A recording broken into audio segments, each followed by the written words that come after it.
Chapter 11. Strayed and Found. Early, very early, Dotty woke next morning, and as soon as there was light enough she got up.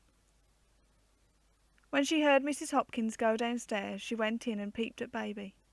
He was still sound asleep in his cot. He did not even wake when Dotty cut off a lock of his soft brown hair and kissed lightly, but oh so tenderly, the tiny satiny hand upon the coverlet. The bit of hair she did up in paper and put it in her little purse.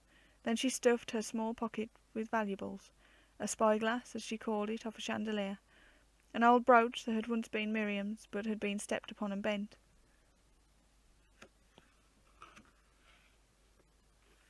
a tiny basket which Everard had brought home for her filled with chocolate creams, and a few other things, till the said pocket bulged out and bumped heavily against her legs as she walked. And into her school satchel, along with the lesson book, she crammed her favourite wide, wide world. In her purse, with baby's hair, was just 2p halfpenny, but she knew where to find the key to her own money box, and the little red portemonnaie was replenished by over 5 shillings before she set off for school. 7 and 9p were still left behind, however, and a scrap of paper was tucked into the slit of the box to say, "The rest is for baby, to buy him something nice."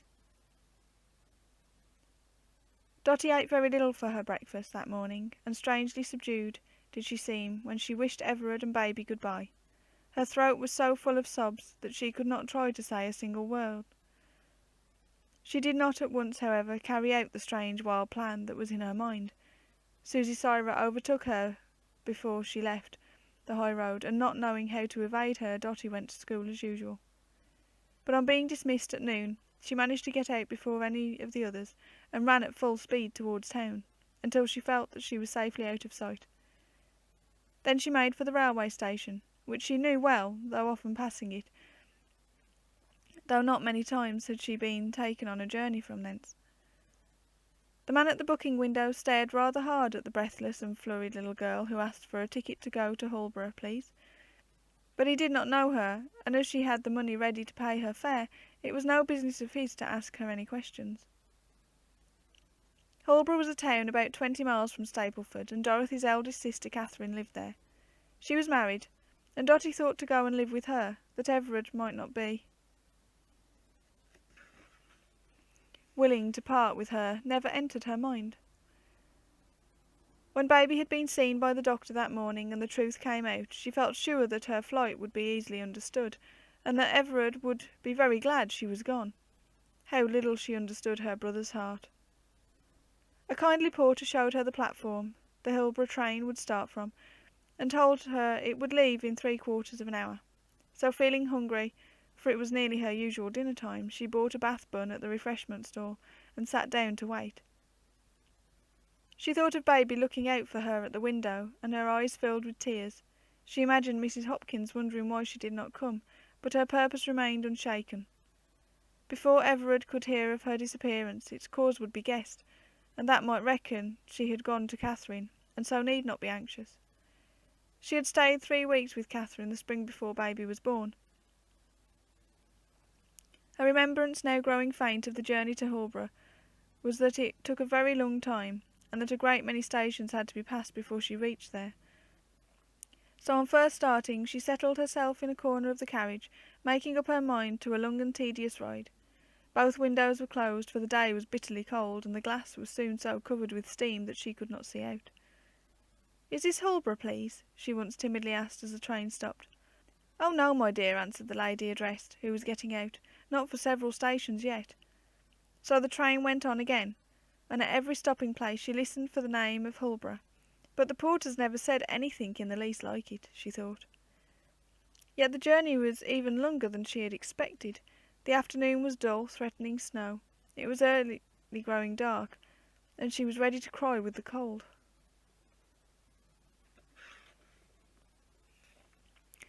"Oh, please," she said at length, to a fatherly-looking man in the opposite corner of the carriage, "is it very far now to Hullborough?" "Hullborough? Why, we've passed there long ago," he answered. "Is that where you wanted to go? This train does not stop again till it gets to Beach. But that's no use to you. You'd best go on now to Mudley Junction, my dear, and there they'll tell you what to do." "Thank you," murmured Dotty, while two big tears rolled down her puckering chin. "Your friends will be anxious about you," said the fellow traveller. "We stopped 5 or 6 minutes at beach. You'd better get a porter to telegraph from there to say you've got rung, and will come by a later train." Dotty made no reply. "I suppose somebody was expecting you?" he said. "No, I don't think so," was the reluctant answer. "I don't think they will be frightened." "Humph," said the man, and keenly looked her up and down, but as she seemed a well-dressed, well-behaved, intelligent little girl, he concluded that she knew what she was about. "Have you got any money?" he asked, after a few moments' silence and feeling in his own pocket. "Yes, thank you," Dorothy said. "I've got more than 2 shillings." And so he pursued the subject no further, only reminding her when he got out at Beach that Mudley Junction 3 stations farther on was the best place to change for Hullborough. By the time the junction was reached it was quite dark and snowing fast. A porter told Dorothy that there would not be a train for Hullborough for nearly 2 hours. He seemed very sorry for her when he heard she had come so far out of her way, and advised her to have a cup of cocoa and go and sit by the waiting-room fire. This she did, and with the warmth of the cocoa inside and the grateful glow from the blazing fire permeating her half-frozen limbs, she began to feel much more comfortable. Curling herself up in the cosy corner of a cushioned seat, she went fast asleep. But alas, when the 7:42 train for Hullborough came in at last, and all was hurry and rush, the porter forgot about the solitary little traveller in the waiting-room, and let her sleep on. When she awoke it was 8:15, and a different porter told her that there would be another train she could go by in about 20 minutes. But then she must change at a place called Denby, whence she would just catch the last train for Hullborough that night. So once more she was turned adrift. What ages it seemed since she had left home! This was the wide, wide world in earnest, and how dreary it felt. But her troubles were not over yet. This train, which was a slow one, did not reach Denby till much behind its time, and the last train for Hullborough had already gone. There would be no getting to Catherine that night.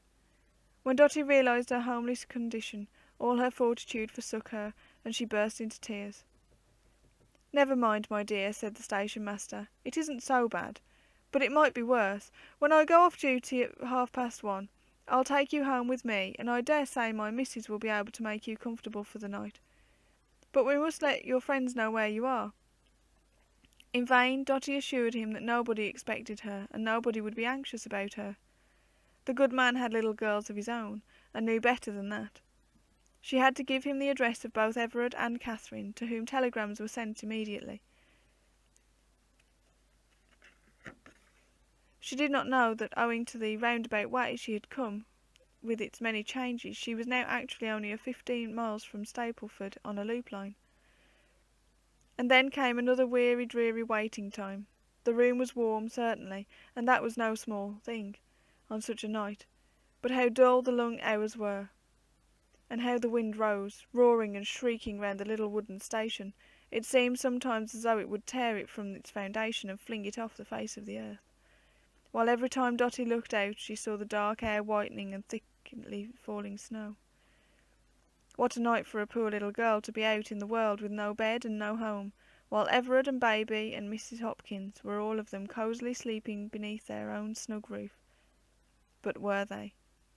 It was just past midnight, that widest, bleakest, stormiest midnight of the whole winter, when cartwheels made silent tracks in the thick snow outside the railway station. There was a bustle and a slight commotion, questioning and talking, and Dotty awoke from an uneasy doze to see Everard standing before her, white as King Christmas, with the flakes unmelted on his coat and hat.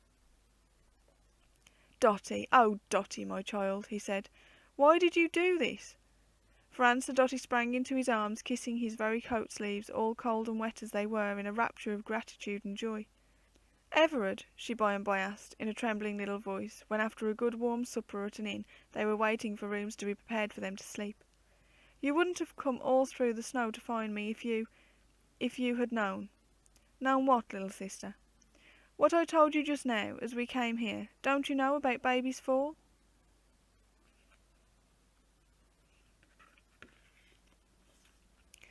"I am very sorry, Dotty, very grieved, that you should have been the cause of such an accident, and more so, that you should have kept it a secret so long. but nothing could ever have stopped me from coming to seek my little wandering sheep. I should have thought you'd be glad never to see me again, burst from Dotty's lips, half choked by tears, but to come all through that storm. There was one who did much more than that for all of us, Dotty, said her brother, reaching out his hand and drawing her to his side. And you are just like him, said Dotty, falling on her knees and hiding her face in his arm. Do you really, really forgive me? Really and truly and gladly, Dotty. And won't baby always be lame? We trust not. It will be long, years perhaps, before he is able to walk properly. That is because the inward injury was not attended to when first it was done, but Dr. Simmons hopes that with great care it will come right in time. And you won't tell Aunt Ellen what a naughty girl I've been? She shall never hear a single word of it unless you tell her yourself. Oh, thank you ever so much, said Dotty fervently. I will be so good. But little as she could have thought it then, Dotty told Aunt Ellen the whole story before they had lived together a week. She knew what a good character of her the latter had received, and could not bear to have anyone thinking so much better of her than she deserved. Besides, Aunt Ellen was so different from Stella's descriptions. A time came when Dotty looked upon her as the one person in the world fit to compare in goodness with Everard himself. But with all that the present narrative has nothing to do.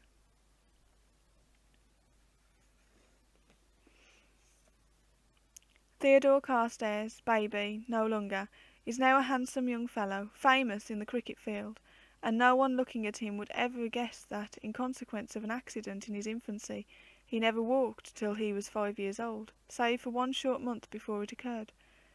A slight aching and sensation of weakness, if he gets overtired, are all that remain of the spinal injury of the past. Dorothy is a married lady with 2 little girls of her own, and in remembering all she once suffered and the terrible brought upon her friends, she impresses upon them more than any other moral lesson that, to repeat Mr. Walter's words, the next best thing to always doing right is to confess bravely and promptly whenever we do wrong.